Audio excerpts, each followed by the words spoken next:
कलकत्ता की क्लास में बम्बई और कलकत्ता डट के बैठते हैं।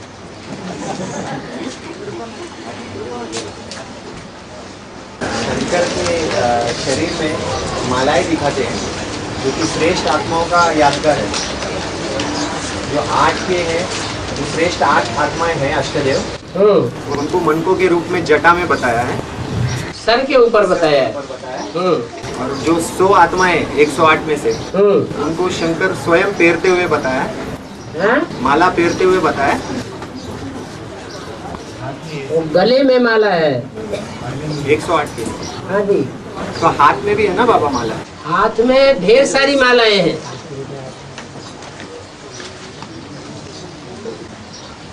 हाथ में दिखाना माना सहयोगी बनने वाले ढेर हैं। बाबा ये जितने भी श्रेष्ठ आत्मा हैं इनको मनकों के रूप में बताया ना? हाँ जी। तो उसमें गंगा को जो है बाबा उसको चैतन्य मुख क्यों दिखाया? गंगा ने मुख से ज्यादा काम किया होगा सेवा का। हाँ, मुख से तो नंबरवार सभी करते हैं ना? सभी करते हैं, लेकिन उसने ज्यादा किया होगा। रुद्रमाला के मणकों के बीच में, रुद्रमाला के मणकों के बीच में जितनी गंगा ने सेवा की है मुख की, वाचा की, उतनी और कोई ने सेवा नहीं की सफलता पूर्वक। लेकिन बाबा ने बोला है कि असली सेवा जो है चाल और चलन से होती है बाबा। तो क्या चाल और चलन से उतनी सेवा नहीं कर पाई गंगा? चालन चलन से अगर सेवा कर जाए तो फिर लक्ष्मी न बन जाए। चाल और चलन से अगर जगदम्बा सेवा कर जाए तो वो भी लक्ष्मी न बन जाए। जो लक्ष्य जीवन का है वो प्राप्त न कर जाए। तो बाकी जो आत्माएं हैं मनकों के रूप में बताया बाबा। हाँ, तो वो मनकों में क्यों बताया? क्या आत्मिक स्थिति का यादगार है? हाँ, मन के जो आत्मा होती है वो मुंड में ही तो होती है, शरीर में थोड़े ही आत्मा होती है। तो गंगा को भी मनका तो बता सकते थे ना? गंगा को वो मनका ही है। जो मुख दिखाया जाता है वो मुख ही तो है, मुंड ही तो है। पूरा शरीर थोड़ा ही दिखाया जाता है। और शंकर के मस्तक पर जो 8 जो मणके दिखाए वो अष्टदेव की याद। तो 108 की जो माला है उसमें 108 जो है वो वही देवता है क्या? हाँ जी, वो मिलके 108 होती है। वो 8 108 में भी जुड़े हुए हैं और 16,000 में भी 108 जुड़े हुए हैं और 8 भी जुड़े हुए हैं। और जब 9 लाख की गिनती करते हैं तो भी 9,16,108 जुड़े हुए हैं। तो जो अष्ट शक्तियाँ जो है सूक्ष्म में तो स्थूल में भी हो सकती है।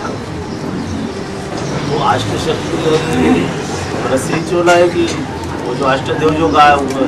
धारणा ज्यादा पुरुषों में होती है, रुद्रमाला के मणकों में ज्यादा धारणा होती है, या विजयमाला में ज्यादा धारणा होगी? ज्यादा धारणा की निशानी है तुरंत सर्विस का रिजल्ट निकलेगा। स्वयं धारण नहीं होगा ज्ञान तो दूसरों को कितना भी सुनाते रहे, दूसरों के ऊपर असर नहीं पड़ेगा। बाबा मुझे बोला है कि राम की सीता चुराई गई। हाँ जी। जिन्हें माखन चुराया। हाँ, सब बातें गलत। हाँ, गलत नहीं और क्या सच्ची है। दूसरी तरफ बाबा ने बोला अपनी अपनी कथा कहानियां सब शास्त्रों में लिख दी है अपने। हाँ, और जो संगम युग होगा वही सब शास्त्रों में लिखा गया है। ठीक है। माना राम की सीता चुराई गई, त्रेता युग के राम की सीता नहीं चुराई गई। बाबा का कहने का मतलब ये है, ये तो संगम युगी ब्राह्मणों की बातें हैं। कलयुग में ऐसे काम होते हैं, सतयुग त्रेता में ऐसे कोई काम नहीं होते हैं। बाबा आत्मा 10 इंद्रियों को कंट्रोल करती है शरीर के। तो बाबा ने बोला जो कंट्रोलिंग पावर हर एक में आती है तो राजा बन जाता है। ठीक है। यही कंट्रोलिंग पावर दूसरे पे आजमाने की प्रैक्टिस हो जाती है। माना माना जब इंद्रियों को कंट्रोल करना सीखते हैं हाँ, तो वो तो दुनिया को कंट्रोल करेंगे। जो यहाँ इंद्रियों को, अपनी इंद्रियों को कंट्रोल करेंगे वो सारी दुनिया को कंट्रोल करेंगे। जैसे ये इंद्रियां हैं, ऐसे समझ लो कि जैसे विराट रूप हो, विराट रूप में चोटी ब्राह्मण है, मस्तक देवताएं हैं, भुजाएं क्षत्रिय है, पेट इस्लामी बौद्धि वैश्य है और पांव नीचे के हैं। तो ये विराट रूप है। कंट्रोल करने वाली आत्मा एक ही है और कंट्रोल्ड होने वाले 10 है। जब संगम युग की अंतिम आहुति होगी तो सारी दुनिया के हर धर्म के धर्म पिताएं, जिनको विराट पुरुष की इंद्रियां समझ लो, वो कंट्रोल में आ जाएंगी एक के या नहीं आ जाएंगी?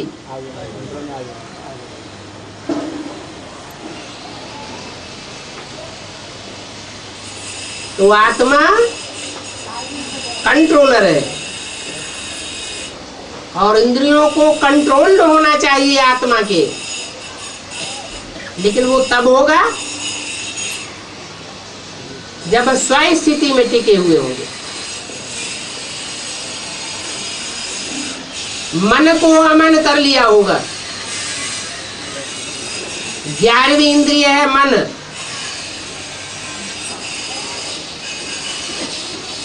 जैसे रावण के 10 सिरों के ऊपर गधे का सिर दिखाया जाता है, 11वां सिर।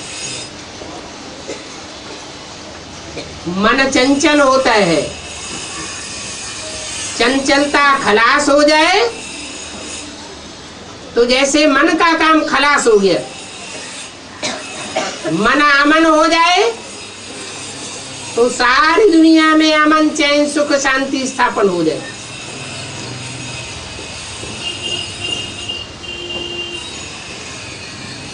ये मन ही बहुत गड़बड़ करता है और इंद्रियां गड़बड़ करने वाली नहीं है। इतना आंखें भी धोखा देने वाली है, लेकिन मन सब इंद्रियों को कंट्रोल कर लेता है।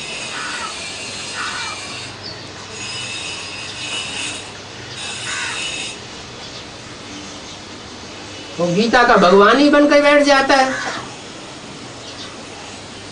तो जब मुखिया ही गीता का भगवान बन के बैठेगा, भगवान बन के बैठेगा, शिवो हम बन के बैठेगा, तो दूसरे क्या करेंगे? जैसा काम बड़े करेंगे, बड़ों को देखकर छोटे करेंगे। दशावतार प्रसिद्ध हो गए।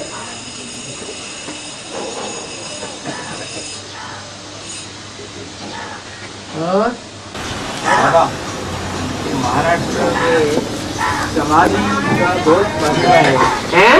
महाराष्ट्र देश में समाधि लेने साधु संतों का बहुत महत्व बड़ा। समाधि का क्या मतलब? गाड़ लेते पानी में, जमीन में,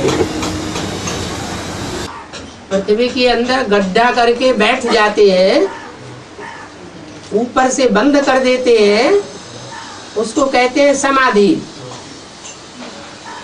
क्या? प्राणायाम चढ़ा लेते हैं और प्राणायाम की इतनी प्रैक्टिस हो जाती है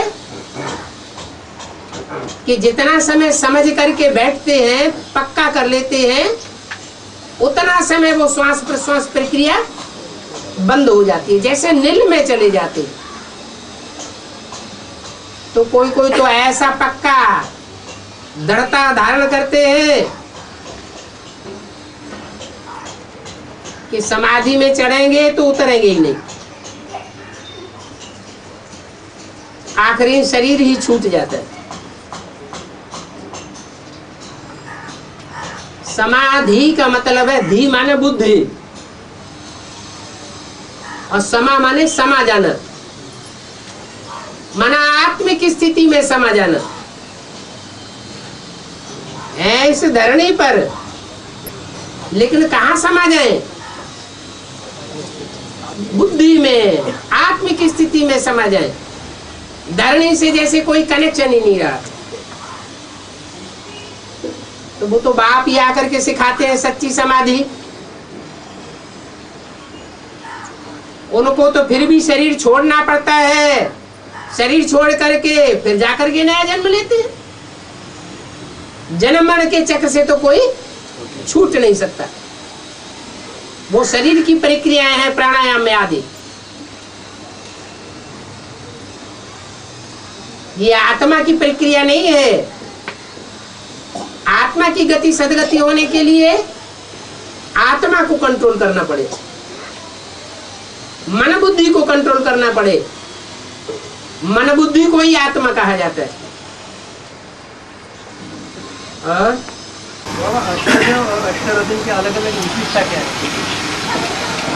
रतन होते हैं, उनमें सबसे श्रेष्ठ रतन कहा जाता है हीरा। उसकी बहुत कीमत होती है। जैसे कहते हैं कोहनूर हीरा। कौन है वो नूर हीरा जिसकी आज तक कोई कीमत आंक ही नहीं सका? तो हीरे के मुकाबले में फिर दूसरे दूसरे रतन रखे गए।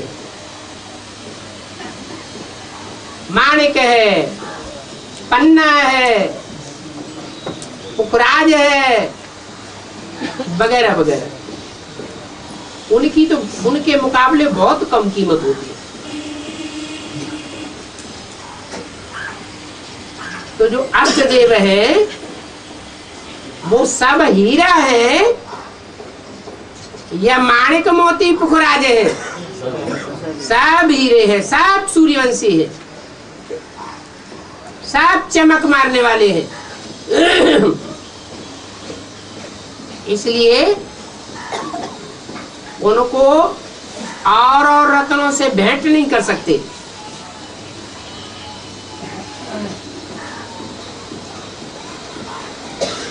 और धर्मों के जो मुखिया हैं वो ही रतन है, नंबर बार।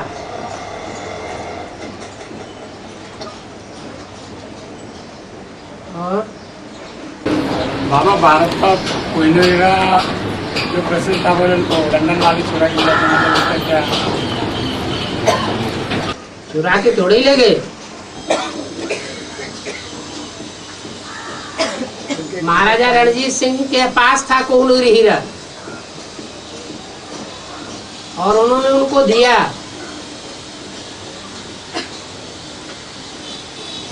अभी वो संग्रहालय में रखा हुआ है। अभी बात चल रही है कि कोहिनूर हीरा को वापस दिया जाएगा भारत में। 2008 में दी। हाँ जी, भक्ति मार्ग की सारी बातें बहुत कुछ टैली भी होती है ज्ञान मार्ग से। और हमें जो समाधि की बात अभी कही, समाधि जो लेते हैं समाधि, तो उसको युगत कहेंगे। हैं? युगत कहेंगे। आपघात वो तो नील स्टेज में चले जाते हैं। घात भी नहीं कहेंगे, घात में तो दुख होता है शरीर को। छुरी मारेंगे, जहर खा लेंगे, रस्सी कस लेंगे, फांसी लगा लेंगे, उसमें सो आत्मा तड़पती है ना। इसमें तड़पने की बात नहीं है। शांत नील स्टेज में बैठ जाते हैं। इसलिए तो होता है ना शरीर छूटेगा करके। हाँ हाँ, शरीर छूटेगा लेकिन दुख तकलीफ नहीं होगी। अंत मते अगर दुख तकलीफ हो जाए तो अच्छा नहीं माना जाता। अंत मते सो गति हो जाती है। तो ऐसी प्रैक्टिस की जिससे नील में चले गए।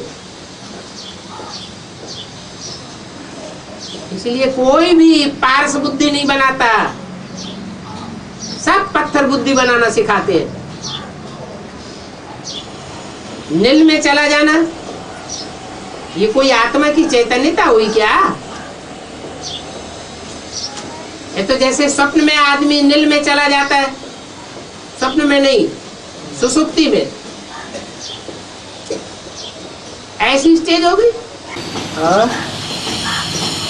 महाभारत में जो 18 अश्विनी सेना दिखाते हैं ना, हाँ जी, तो आखिरी में जो है 18 पांडव पास थे, तो 5 पांडवों से 7 अश्विनी सेना हो जाती है। हाँ जी, तो ये 7 संख्या जो है 18 करोड़ माना 18 अश्विनी माना 500 करोड़ लगभग। हाँ जी, तो 7 अश्विनी माना 250 करोड़ के आसपास आ जाएंगे। हाँ जी। तो ये 250 करोड़ किस संख्या से कैरी किया जा सकता है? सत्युग के अंत में कितनी जनसंख्या होती है? 2 करोड़ होते हैं।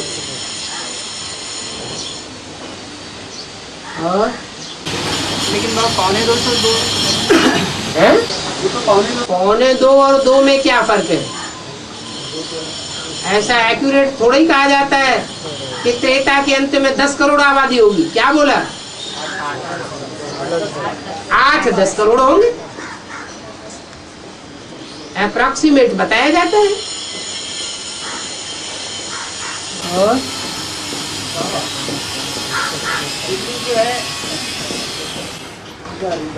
हाँ बोल है, कब्रिस्तान बनेगी। अभी है नहीं कब्रिस्तान, अभी तो बड़ा अच्छे अच्छे वो फ्लाईओवर बन रहे हैं। अभी नहीं कब्रिस्तान है, आगे चल के बनेगी। अगर यही रवैया रहा तो बनेगी। हाँ हाँ, पूरा कब्रिस्तान बनने के बाद फिर पूरा कब्रिस्तान बनने के बाद परिस्तान बनेगी। और राजस्थान के बारे में बोले, राजस्थान दैवी राजस्थान बनेगा। बिल्कुल बनेगा। अभी असुरी राजस्थान प्रजा के ऊपर प्रजा करा दिए। दैवी राजस्थान बनेगा माना 2018 के बाद। ठीक है। हाँ इसके पहले दिल्ली परिस्थान बनेगी।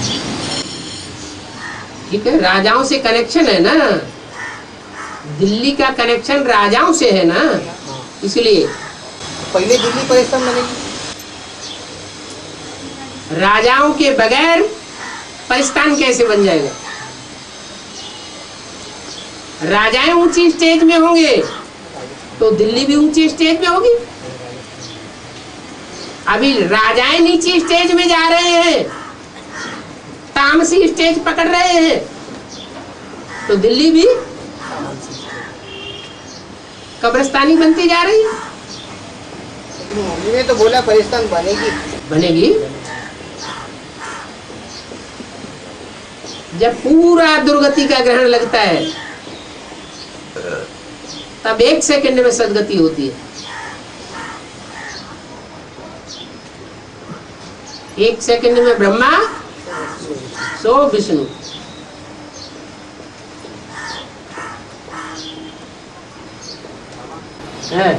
प्यूरिटी से यूनिटी बनती है बाबा ने बोला। तो बाप जो संगठन बनाता है, उस संगठन को तोड़ने में महाकाली कैसे सक्षम हो पाती है? और वो बाप के ही बच्चों संगठन को तोड़ती नहीं है। हर बात में नेगेटिव नहीं उठाना चाहिए, पॉजिटिव उठाना चाहिए। पॉजिटिव ये है कि जब असुरों का संहार हो जाएगा तो किसकी प्रत्यक्षता होगी? अष्टदेवों की प्रत्यक्षता हो जाएगी। लेकिन बाबा ने ये भी कहा है ना कि एक को छोड़ के बाकी सब जो है खालसा के अंडर में चले जाते हैं। राज करेगा खालसा बोला है ना। हाँ। तो बाप को छोड़ के बाकी सब जो है खालसा के अंडर में चले जाते हैं, बाप टुंडा हो जाता बोला। हाँ ठीक है। तो उस समय जो है हाँ, नंबरवार तो तभी बनेंगे, नहीं तो पहला दूसरा नंबर कैसे डिक्लेयर होगा? नहीं वो ठीक है, लेकिन बाप जब टुंडा बनता है बाबा, है? बाप को कोई सहयोग नहीं देता, तो उस समय वो सहयोग किसी और को देते होंगे ना। वही बच्चे जो बच्चे बाप को सहयोग देते थे, हाँ। बाप के जो सहयोगी हाथ बने थे, हाँ। वही फिर बाप को टुंडा बनने के वो माँ काली की भुजाएं बन जाती हैं। हाँ, तो वो माँ काली की भुजाएं यूनिटी बनाई ना। हाँ ठीक है। तो किस आधार पे? वो यूनिटी झूठी साबित हो जाती है, डूबी जा हो जाता है। जब एक अपनी पूरी पावर से प्रत्यक्ष होता है खुदा खुद है, उसे किसी के सहयोग की दरकार नहीं है। लेकिन वो किस आधार, कौन सी प्योरिटी? सत्य, सत्य ही सबसे बड़ी प्योरिटी है। वो तो बाप के पास है। तो बाप के ही पास है, इसीलिए तो महाकाली को कुछ समय के लिए वो कराता कौन है?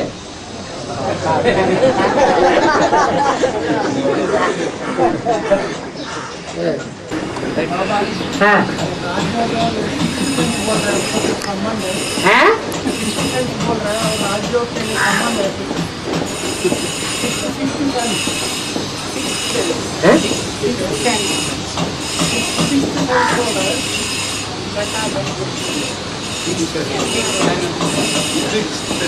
अरे बताओ ना, किसी सुना कि नहीं?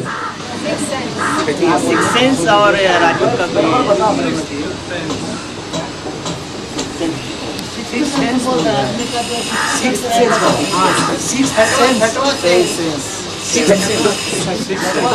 एक आदमी बोलो। हाँ? सेंस होता ना,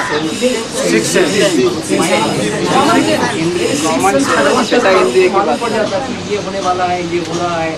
किसी किसी को बुद्धि होता ना, पहले से वासना आती है। जैसे आंधी आती है तो चिड़ियों को पता चल जाता है कि आंधी आने वाली है। हाँ, तो हाँ, राजयोग का उसका वो संबंध है। बिल्कुल है संबंध। जब संपन्न स्टेज में राजयोग की अपनी ऊंची स्टेज पकड़ेंगे तो पहले से बहुत सी बातों का पता चलता जाएगा।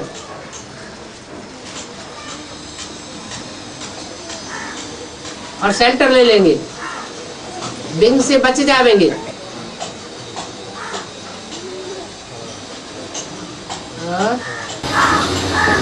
अभी गुरु ने कहा है कि ये सन्यासी लोग गीता उठा नहीं सकते, गीता ज्ञान दे नहीं सकते, तो उन सन्यासियों का कौन सा शास्त्र है उस पर वो क्यों नहीं भाष्य करते हैं?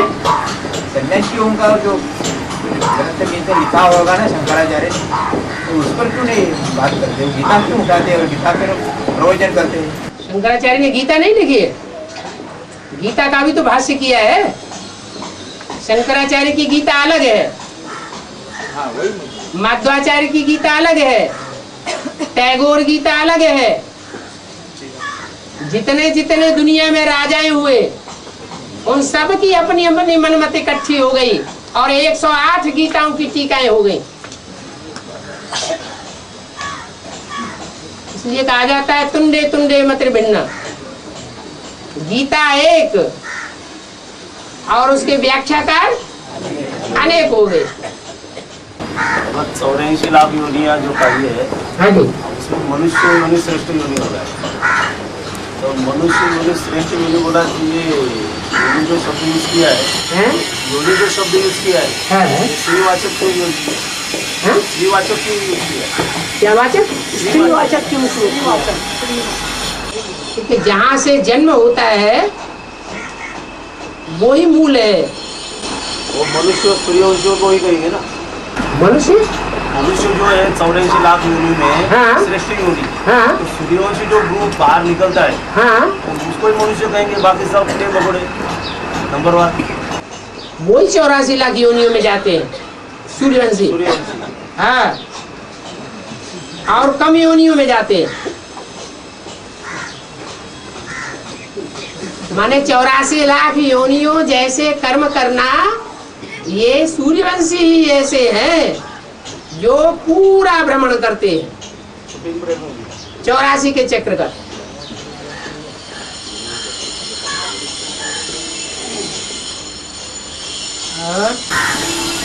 बाबा अंत में जो माउंट आबू में दृष्टि लेंगे बाप से, हाँ, जो क्यू लगेगी तो क्यू कितनी संख्या होगी? दृष्टि लेने वाले की संख्या कितनी होगी? कोई तो आवेंगे और चले जावेंगे, कोई तो ऐसे होंगे जो वहां जाकर के स्थिर हो जाएंगे, बाकी तो आना जाना लगा रहेगा। बाप के भक्त भी है, बाप की प्रजा भी है और बाप के वारसदार भी है। वारिसदार स्थिर हो जाएंगे बाबा। तो जो भक्त हैं वो चक्कर नहीं काटेंगे। भक्तों की संख्या ज्यादा होगी या वारसदारों की संख्या ज्यादा होगी या बाप के प्रजावर्ग की संख्या ज्यादा होगी? भक्तों की संख्या बहुत होती है, तो क्यों तो लगेगी उनकी।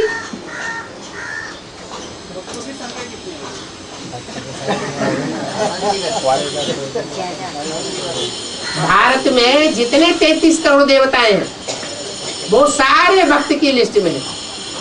भगवान के भक्त तो सभी है। 500 करोड़ में से 33 करोड़ की दृष्टि लेंगे और बाकी जो है किसी न किसी रूप में बाप की संगत सुनेंगे, रेडियो से, टीवी से। ठीक है, 33 करोड़ सम्मुख आगे दृष्टि लेंगे, उसके अलावा बाकी नहीं। सन्मुख आके दृष्टि लेने वालों की संख्या जिनकी होगी, सन्मुख हो जीव मोहि जबहि, उनके पाप कर्म नष्ट हो जाते हैं। माना त्रेता के अंत तक आने वाली जो भी आत्माएं वो सब उस लिस्ट में आ जाती है। बाबा, यज्ञ के आदि में छोटी माँ आदि राधे का उम्र 1936 में लगभग कितना था? ओम राधे थी ही नहीं। ओम राधे नहीं, आदि राधे। आदि राधे की एज जब सेवक राम ब्रह्मा बाबा का गुरु बना, माने 60 से ऊपर ही एज होगी, कम नहीं होगी। वानप्रस्थ सिर्फ 60 को ही नहीं कहा जाता, 60 से वानप्रस्थ एज शुरू होती है। 65 वाले को भी वानप्रस्थी कहा जाएगा और 70 वाले को भी वानप्रस्थी कहा जाएगा। बाबा ने तो बोला 10 वर्ष से रहने वाला, माने सन 36 से भी पहले सन 26 से बाबा के साथ रहता था, बुजुर्ग था। तो भारतवर्ष में तो पत्नी की आयु 10-5 वर्ष से कम ही होती है।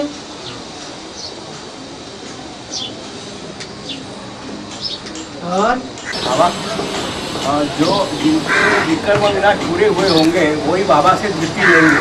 हाँ? अंत में बराबर है? जिनके पूरे विक्रम विनाश हो जाएंगे। ये कहो कि आंखों पर बिठा कर ले जाऊंगा, तुम अपनी ताकत से नहीं जा सकोगे।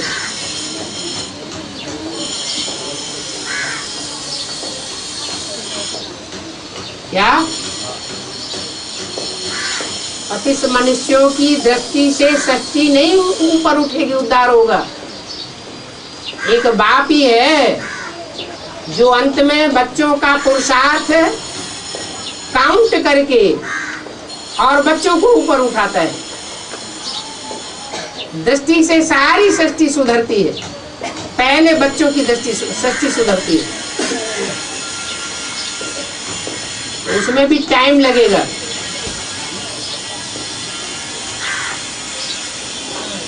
एकदम नहीं हो जाता है।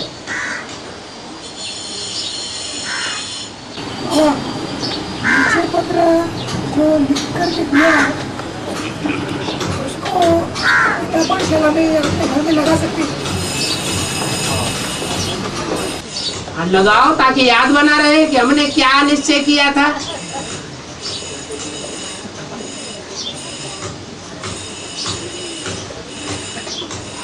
गवर्नमेंट का स्टाम्प पेपर में लिखा था, गवर्नमेंट वालों को हम क्या मुंह दिखावेंगे,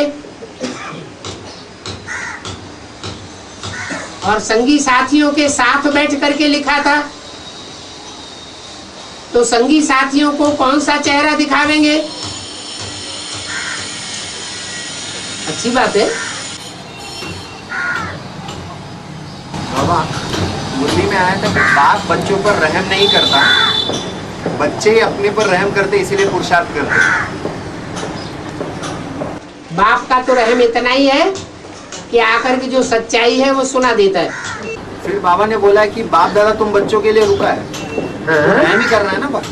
बाप और दादा वो कौन है, ऊपर वाला कि नीचे वाले? नीचे वाले तो हो गया हल। तो रहम वही तो करते हैं ना। हाँ, तो जो नीचे वाला है वो रहम भी करता है और कभी कभी उल्टा भी करता है। जो रहम करेगा तो उल्टा भी करेगा, जो उल्टा नहीं करेगा सो सुल्टा भी नहीं करेगा, वो तो करता है। और बाबा कछुआ जो है वो सब इंद्रिय अंदर ले लेता है, तो उसका कौन सी समाज धर्म की आत्मा है वो? आर्य समाजी आर्य समाज है, लेकिन ऐसा बोला है क्या वो कछुए के ऊपर स्वर्ग का एक खड़ा है, हैं? स्वर्ग उसके ऊपर खड़ा है। कछुए के ऊपर सारी सृष्टि सधी हुई है, क्योंकि वो आखिरी नारायण है। क्या वो आखिरी नारायण है और आखिरी धर्म है। तो सारी सृष्टि की आत्माएं उसके ऊपर जैसे टिकी हुई है, ये दिखाया गया है शास्त्र में।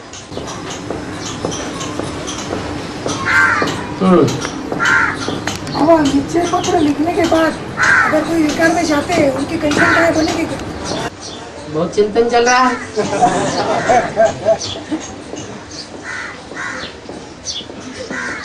निश्चय पत्र लिखने के बाद कोई नीचे गिरते हैं और बाबा को पोता मिल देते हैं, तो उनका माफ भी हो जाता है। आधा माफ हो जाता है और आधा योग बल से खलास कर सकते हैं। फिर सजा खाने की क्या बात?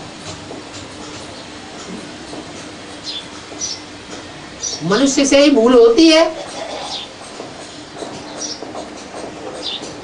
भूल करने वाले को मनुष्य कहा जाता है। बाबा मुरली में जिक्र आया है कि रावण में धारणा नहीं होती और रावण के मुकाबले कुंभकर्ण में ज्यादा धारणा है। ठीक है, भले वो पूरा साल सोता है, लेकिन जिस एक दिन के लिए जब उठता है तो पूरी लंका को सोने जैसा बनाता है। तो ये कुंभकर्ण को तो बाबा ने मुरली में तो बोला भारतवासी सब कुंभकर्ण है। भारतवासी साधु संत महात्मा सब कुंभकर्ण है। जो भारतवासी है वो है कहाँ के वासी? लेकिन ये जो साधु संतों को भी फॉलो करने वाले भी उसी लिस्ट में चले जाएंगे ना बाबा? चलो उनको उसी लिस्ट में डाल दो। हाँ। तो बाबा फिर ये कुंभकर्ण हुआ कौन? बाबा ने बोला जब सन्यासी अंत में निकलेंगे तो तुम्हारी विजय हो जाएगी।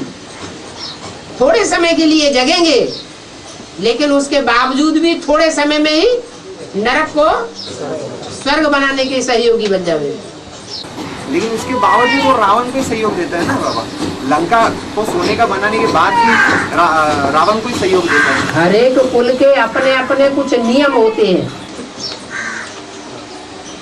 जो राक्षसी कुल है उनको भी अपने वंश का गौरव है, इसलिए भीष्म पितामह को सारा ज्ञान मिल गया, लेकिन उनके अंदर ये बात बैठी थी कि मैं कौन से कुल का हूं, इसलिए उनको अंत तक सहयोग दूंगा। उनका नमक खाया है। ऐसे ही ये भारतवासी कुंभकर्ण है, जिन्होंने रावण का नमक खाया है और रावण ने उनकी परवरिश की है। अभी भी कर रही है? अभी भी रावण कुंभकर्ण का परवरिश कर रहे हैं। अरे बड़े बड़े मिनिस्टर्स उनके पांव जाके नहीं पढ़ते हैं? नहीं, बेहद की बात। हाँ, वेद में जब वहाँ हद में पढ़ते होंगे तो वेद में भी पढ़ते हैं। बाबा किसी के सेवा लेने के संस्कार पक्के, वो क्या बनेगा? क्या? किसी के सेवा लेने के संस्कार पक्के, हाँ। वो क्या बनेगा? वो दास दासी बनेगा, इसमें क्या बड़ी बात होगी? जो यहाँ सेवा लेगा उसको वहाँ सेवा देनी पड़ेगी। जो यहाँ ईश्वरीय सेवा करेगा निस्वार्थ, अपने रथ के लिए नहीं, परमार्थ के लिए, वो वहां राजा बनेगा। स्वार्थ युक्त सेवा का कोई फल नहीं होता, कोई रिजल्ट नहीं निकल सकता।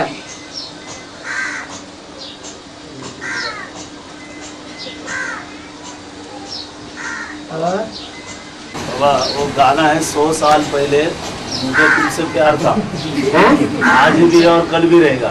तो इसमें 70 साल निकल गए, हैं? 70 साल निकल गए, हाँ, तो 100 साल में तो बहुत ये गाना बोलते बोलते बीतते जा रहे। वो विष्णु का प्यार है। 100 साल पहले भी हमें तुमसे प्यार था, और 100 साल बीत जाएंगे तो भी लक्ष्मी नारायण बल के तुमसे ही प्यार होगा। वो सारे गीत जो है, जितने भी गीत हैं, वो जो षष्ठी के माता पिता हैं उनके ऊपर पहले लागू होते हैं। दुनिया की ऐसी कोई बात नहीं है जो तेरे पर लागू न होती हो। और बाबा कल्पवृक्ष का जो चित्र है, हाँ, वो शुरुआत के जो 4 धर्म है, इस्लाम, क्रिश्चियन, जो 4 धर्म है, तो उनको 4 छेड़े दिखाए उसमें। जो 4 धर्म है शुरू के, हाँ, इस्लाम, बुद्ध, संन्यास और क्रिश्चियन, हाँ, उनको 4 छेड़े दिखाए। और इसके बाद 2 छेड़े दिखाए। उनको 4 इसी तरह क्यों दिखाए? हाँ? इनको 4 छेड़े, इनको ये 4 शुरू के धर्म में है। 4 शुरू के धर्म के इस्लामी, बौद्ध, क्रिश्चियन और देवता धर्म। नहीं, इस्लाम, बुद्ध, संन्यास और क्रिश्चियन, इन 4 धर्म को 4 छेड़े दिखाए उसमें, हाँ, वृक्ष को है। और उसके बाद 2 छेड़े दिखाए। हाँ जी। तो 4 छेड़े क्यों दिखाए उसमें? 5 दिखाए होते तो कहते 5 क्यों दिखाए? मतलब उसमें 4, जैसे हर धर्म के जैसे 2 छेड़े होते हैं, वो 2 में से 4 निकलते ही हैं। कोई पौधा पैदा होता है तो पहले 2 पत्ते, 2 से फिर 4 पत्ते। और वह एक कैसेट में बताया है कि ये सोचो कि मैं कौन सी आत्मा बनने वाली हूँ, इसके ऊपर विचार करो। हैं? अगर अपने पुरुषार्थ से ये अंत में जाहिर होने वाला है कि मैं कौन बनने वाली हूँ, हैं? तो हम सोचेंगे क्यों? सोचेंगे नहीं, लेकिन अपने ब्राह्मण जीवन में वो बातें ऐसी आ जाएंगी बार बार कि हम सोचने के लिए मजबूर हो जाएंगे। हम चाहते कुछ और हैं, लेकिन 20 बार, लाख बार, 1000 बार चाहने पर भी हम जो चाहते हैं वो नहीं हो पा रहा है, और जो नहीं चाहते हैं वो होता जा रहा है। तो सोचने के लिए मजबूर होना पड़ेगा। बाबा, माताओं कन्याओं को हर कार्य के लिए आगे रखना है। हाँ जी। तो श्रीमत पर चलती है कि नहीं चलती है, देखना है कि नहीं। सबसे बड़ी श्रीमत कौन सी है? अरे बोलो ना जल्दी से। सबसे बड़ी श्रीमत कौन सी है? श्रीमत जो है, उस श्रीमत का तंत्र क्या है? पवित्र रहना। और वो पवित्रता कन्याओं माताओं में जास्ती होती है, कंडुओं में जास्ती होती है। हाँ ना करो ना। अब दुनिया के सारे काम पवित्रता से संपन्न होते हैं। अगर प्योरिटी नहीं है तो कोई भी काम संपन्न नहीं होगा।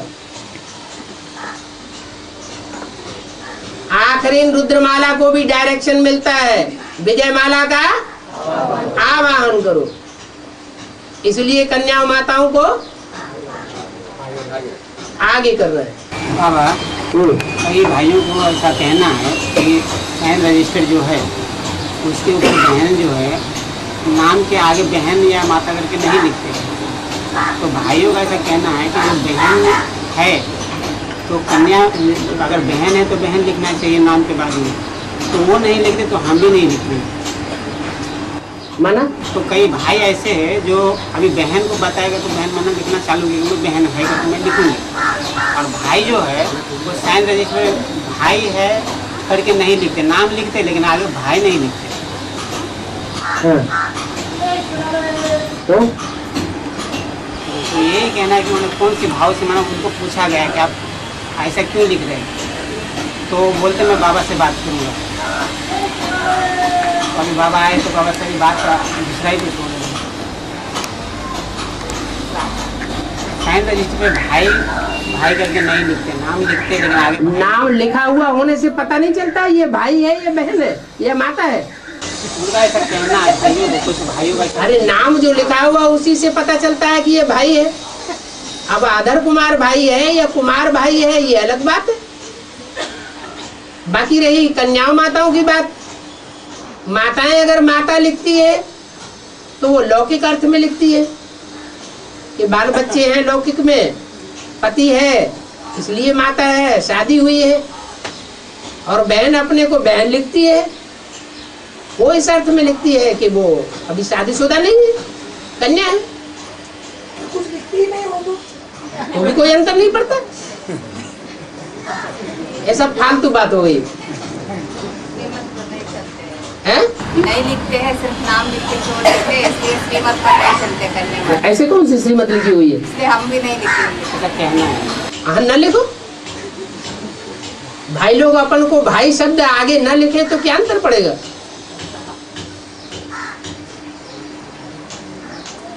है। बाबा मुरली में आया कि हिमालय के पिघलने से उत्तर भारत जो है, उत्तर भारत की नदियों में बाढ़ आएगी और उत्तर भारत डूब जाएगा। उत्तर भारत डूब जाएगा? हाँ, नदियों के कहर से। हाँ। और नॉर्थ और साउथ पोल के पिघलने से हाँ। समंदर में उछाल आके हाँ। जो दक्षिण भारत है वो डूब जाएगा। नहीं, ये बात नहीं है। जो नॉर्थ पोल और साउथ पोल के पहाड़ हैं बर्फ के, उनका जो विस्तार है उसके मुकाबले समंदर का विस्तार बहुत ज्यादा है। इतना ज्यादा विस्तार है, इतना ज्यादा गहराई है कि वो पहाड़ अगर पिघल करके समंदर में आ भी जाएंगे तो उसका स्तर ज्यादा नहीं बढ़ेगा। इतना नहीं बढ़ेगा जो उत्तर भारत को चपेट में ले ले। नहीं, उत्तर भारत को नहीं, दक्षिण भारत को। दक्षिण भारत चपेट में आ जाएगा। और उत्तर भारत जो है, बाबा ने मुरली में कहा था, हिमालय की पिघलने से हिमालय का पानी नदियों में मिलकर बाढ़ आ जाएगी। हाँ। तो उत्तर भारत जो है उस पानी में डूबेगा। उत्तर भारत डूबेगा का मतलब तामसी स्टेज है, बोड़म बोड़ हो जाएगी, ज्ञान इतना ज्यादा मटमैला हो जाएगा। मटमैला माना देह अभिमान से भरा पूरा ज्ञान हो जाएगा कि बहुत सी आत्माएं डूब मरेंगी उसमें। शुद्ध ज्ञान जल नहीं होगा। जब बाढ़ आती है तो मिट्टी वाला पानी होता है या शुद्ध जल होता है? तो मिट्टी वाला पानी हो जाएगा। और जो समंदर में डूबने वाले, तो समंदर का पानी, तो समंदर जब बर्फ उसमें मिलेगी, पानी है और पानी में बर्फ मिल जाए तो और शुद्ध होगा कि अशुद्ध होगा? यही बात है बाबा कि समंदर में डूबना अच्छी बात है, नदी के मुकाबले समंदर में डूबना अच्छी बात है। अब कोई भी डूबो, तैरना आता हो, जिसे तैरना आता होगा वो समंदर में डूबने से भी बचेगा, और जिसे तैरना आता होगा वो मटमैले पानी में भी बच जाएगा। चाहे हद की बात हो और चाहे बेहद की बात हो। और बेहद में तो बाबा ने बोला डूबना ही है, डूबना ही है, माना तले में जाना ही है ना। ये कोई बात हुई? माना मटमैले पानी में सब डूब जाएंगे? मटमैले नहीं, मटमैले की जो बात हो रही है, जब बाढ़ आएगी तो मटमैला पानी होगा या शुद्ध पानी होगा? बाढ़ की बात नहीं कर रहा हूँ। अरे अभी तो कर रहे हैं बाढ़ की बात। समंदर की भी बात हो रही है। समंदर में बाबा, हाँ। तो समंदर माना समंदर जब, जैसे बाबा ने कहा कि मुंबई को पूरा खा लेगी हाँ। समंदर, हाँ। तो बेहद में अर्थ क्या हो गया? तो समंदर सुखाया भी तो गया है। समंदर कैसे सूखता है? अरे मिट्टी डाल के नहीं सुखाया गया, सारा कचरा डाल करके बम्बई को नहीं सुखाया गया। हाँ, थोड़ा ही सा। हाँ, अंत की ही बात है, अंतिम 100 वर्षों की ही बात है। पहले तो मच्छी में आनी थी छोटी, बाद में मिट्टी डालते डालते, कचरा डालते डालते इतनी बड़ी बम्बई बन गई।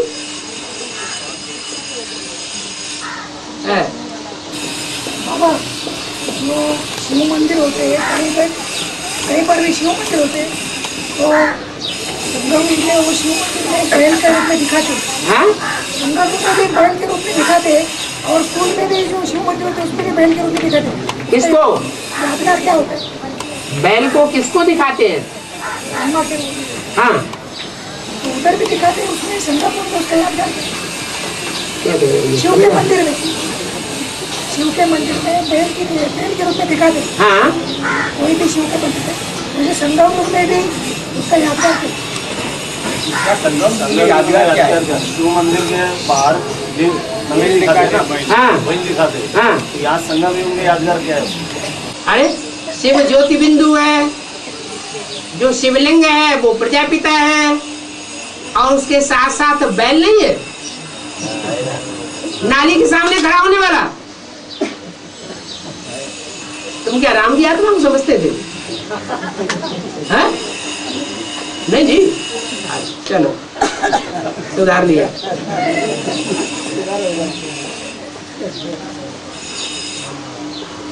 और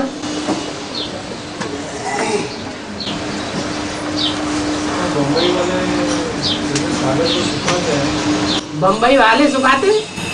मुंबई जैसे सागर को सुधा के बड़ी हुई है ना, हाँ तो बेहद में कैसे, हैं? बेहद में कैसे लगू? माया की नगरी है ना, नगरी कौन सी है? तो माया की नगरी में सागर सूखेगा या लहलाएगा? सागर लंबा चौड़ा होगा, विस्तार को पाएगा, या छोटा होता जाएगा? हाँ, माया भी तो सर्वशक्तिवान है ना। माया जब विस्तार को पाती है तो सूर्यवंशी बच्चों का क्या हाल होता है? छिन्न हो जाते हैं, पता नहीं लगता कहाँ चले गए।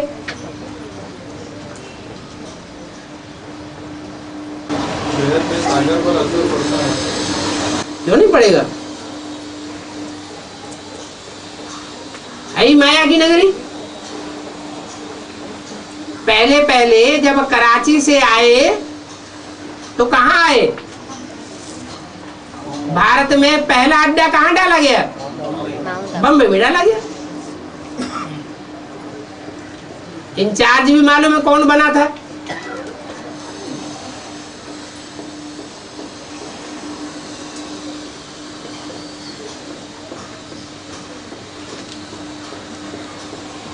और जब 5 तत्वों का प्रकोप होता है,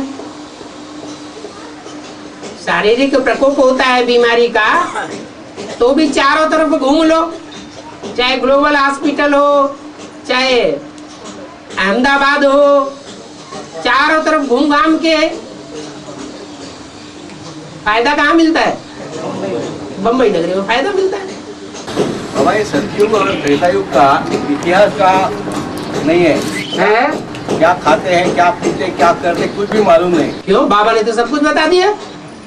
तो अनुभूति तो नहीं होती है। अनुभूति नहीं होती है, अनुभूति तो भगवान की हो गई, हो रही है ना। तो ऐसे ही है, जो भगवान की बताई हुई बातों की भी अनुभूति होनी चाहिए। भगवान झूठ बोलता है क्या? हाँ? मनुष्यों ने जो हिस्ट्री लिखी है उसमें झूठा हो सकता है, लेकिन भगवान ने जो कुछ बोला है सतयुग त्रेता के बारे में, उसमें झूठी बात नहीं हो सकती। बाबा, बीजेपी ने अभी एक सीढ़ी बनाई है, तो उसमें श्रीदेव प्रत्यक्ष किए, सिंहदेव। हाँ जी। और एक देवी प्रत्यक्ष किया है, माना शीतला देवी के जगदम्बा कुछ प्रत्यक्ष किए। उसके ऊपर से हंगामा हो रहा है। जो मायावती और कांग्रेस की लीडर है सोनिया गांधी, उन्होंने बीजेपी पे बैन लाने का कोशिश कर रहे हैं। ठीक है, तो यहाँ बेहद की बात वो लोग ने हद में कर दी। जो हद में होता है वो बेहद में होता है। सन 76 में जयप्रकाश नारायण के द्वारा एजिटेशन शुरू हुआ, जनता पार्टी शुरू हुई ना। जनता पार्टी माना अज्ञानता पार्टी है, जनता पार्टी। तो जनता पार्टी के ऊपर अभी बेहद में बैंड नहीं लगाने की कोशिश हो रही है। जो हद की दुनिया में होता है वही बेहद की दुनिया में होता है। हद की दुनिया में कितना ताकत लगा रहे हैं, अयोध्या का मंदिर राम मंदिर बन जाए, वो बनेगा ना अंत में। हैं? हाँ जी। अरे राम होगा तो राम अपना घर अपने आप ही बना लेगा, तो दूसरों को क्या चिंता है? राहुल गांधी जो अभी रास्ते में आएगा ना, तो बोलता है राम मंदिर बनाने नहीं देगा, मस्जिद तोड़ने नहीं देगा वो। है ठीक है। हाँ, मस्जिद से जाके बातें करो, नमाज पढ़ो, क्यों तोड़ने दोगे? सच्चाई ये है कि उस मंदिर में एक भी मुसलमान कभी नमाज पढ़ने नहीं जाता था और अयोध्या में एक भी मुसलमान नहीं रहता था, लेकिन वोटों का चक्कर है ना, इसलिए ये सब हो रहा है। वोटों का चक्कर माना प्रजा के ऊपर प्रजा के राज्य का चक्कर, बेकायदे राज्य चलाना है।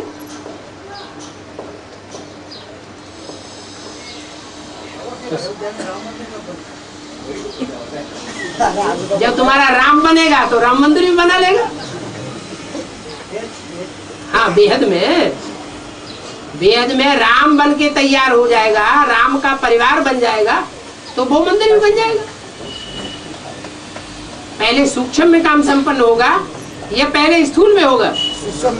पहले सूक्ष्म में संपन्न होगा। वो 5,000 वर्ष में संघदोष 5,000 वर्ष लगते हैं और अन्नदोष आधा कल्प लगता है, तो उसमें पावरफुल कौन सा है? संघदोष आधा कल्प से लगता है, आधा कल्प लगता है, 5,000 वर्ष लगता है और अन्नदोष आधा कल्प से लगता है। संघदोष 5,000 वर्ष लगता है और अन्नदोष आधा कल्प लगता है। हाँ जी, पावरफुल कौन सा है? पावरफुल अन्नदोष हो जाता है, वो पेट के अंदर जाता है, खाया पिया पेट के अंदर गया, उससे खून बना, जानवरों का खून जाएगा अंदर तो बुद्धि कैसी बनेगी? जानवरों जैसी बुद्धि बन जाती है। सतयुग त्रेता में तो जानवरों का मांस खाते ही नहीं, खून पीते ही नहीं। में आया है, यहाँ राम का मंदिर है, वहाँ शिव नहीं है क्या? यहाँ कृष्ण का मंदिर है, वहाँ शिव नहीं है क्या? वेद में देखेंगे तो शिव की प्रविष्टा होती है तभी राम मंदिर है, ठीक है, पर ऐसे लौकिक में देखे जाए तो मंदिर के अंदर जहाँ राम का मंदिर है वहाँ शिवलिंग तो नहीं है। क्यों? रामेश्वरम में शिवलिंग नहीं है? सब जगह नहीं है बाबू, कहीं है कहीं नहीं है, वो तो तुंडे मतलब भिन्ना, जैसे जिसकी बुद्धि में आया वैसा उसने बनाया। और बाबा ने कहा है कि पाप बनाने का नाम करता है, तो इसका अर्थ क्या होता है? इसका अर्थ ये होता है कि बच्चों में इतनी ताकत नहीं है कि दुनिया को 100% पापी बना सके, इसलिए दुनिया खलास नहीं हो सकती जब तक अति न हो जाए। अति होगी तो अंत होगा। तो बाप का पार्ट ऐसा है, वो सात्विक दुनिया की भी अति कर देता है तो 100% सत्युग की दुनिया स्थापन होती है, और पापों की भी अति कर देता है तो 100% पाप की दुनिया बन जाती है और उसका अंत हो जाता है। अंत नहीं होगा तो ऐसे ही रखड़ते रहेंगे। इसलिए बाप पाप में पाप बढ़ाने का रहम करने आए हैं।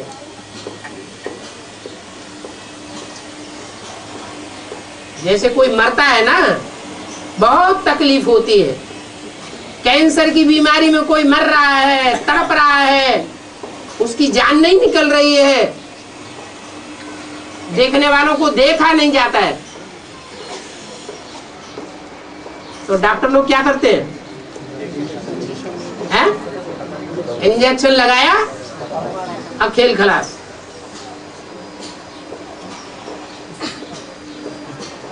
तो पाप हुआ या पुण्य हुआ? पाप हुआ।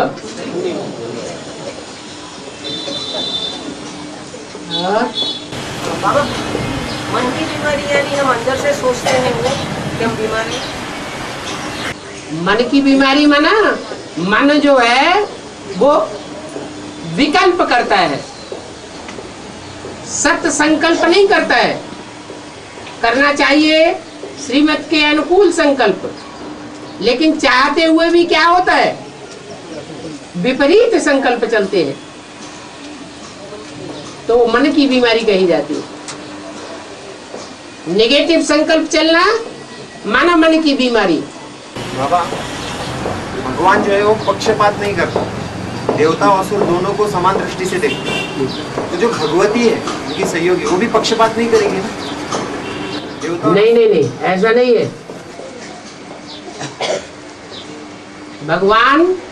भगवान का रूप धारण करके पुरुष रूप में आता है।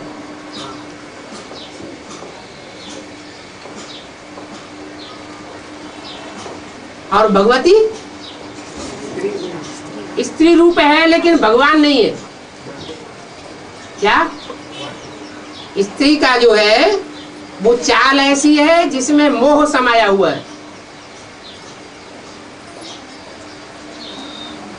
जो उसको सपोर्ट करेंगे उसको जास्ती महत्व देगी, सपोर्ट नहीं करेंगे तो महत्व नहीं देगी।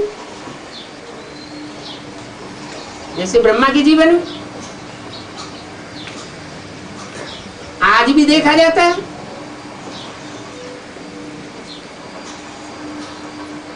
और बाबा ये सोमनाथ जब हम कहते हैं, सोमनाथ इसका मतलब है सोम जो चंद्रमा, उसको नापने वाला सोमनाथ। हाँ जी।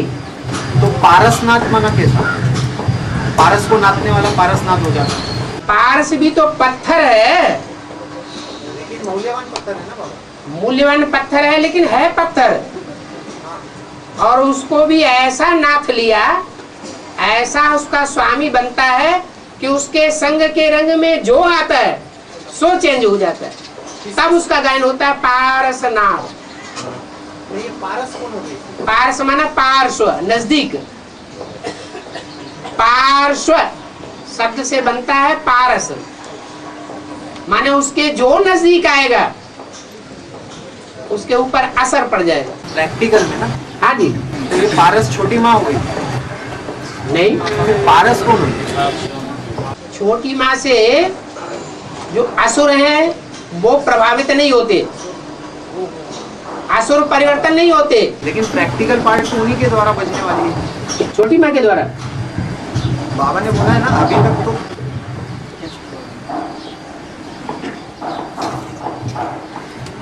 हाँ जी, हाँ जी, चलो पूरा कर लो।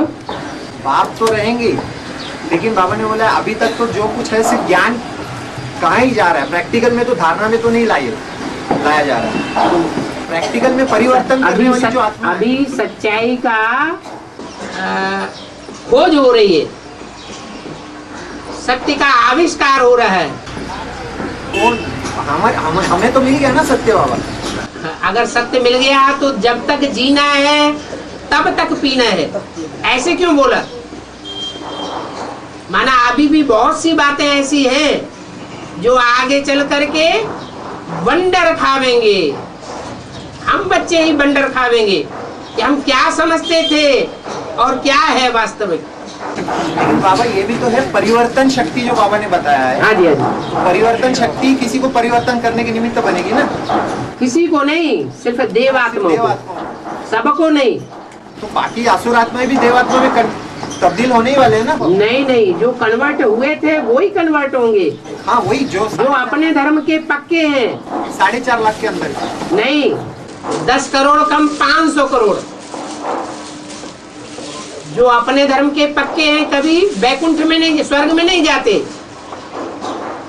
वो कभी कन्वर्ट होने वाले नहीं है। वो अपने धर्म के पक्के हैं। तो सिर्फ उनको परिवर्तन करने के निमित्त बनती है।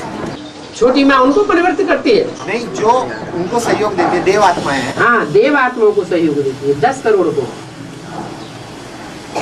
तो नाचने वाला तो बाप हो गया। हाँ जी। तो पारस को नाचता है ना? हाँ जी। बाप कौन है?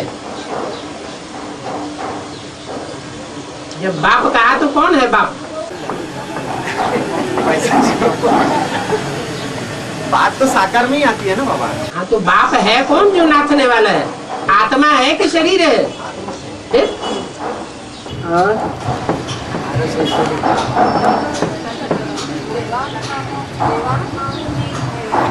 देवात्माओं को परिवर्तन करेगी। जो देवात्माएं थे और जो असुरों के संग में आते आते असुर बन गए, उन असुर बनने वालों को परिवर्तन करके देवात्मा बना देगी।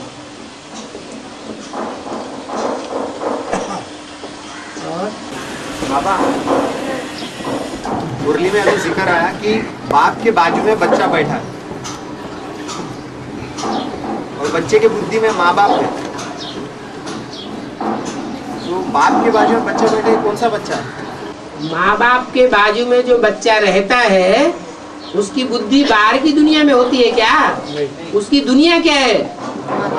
माँ बाप ही उसकी दुनिया है। तो ऐसी तुम बच्चों की भी बुद्धि हो जाए क्या?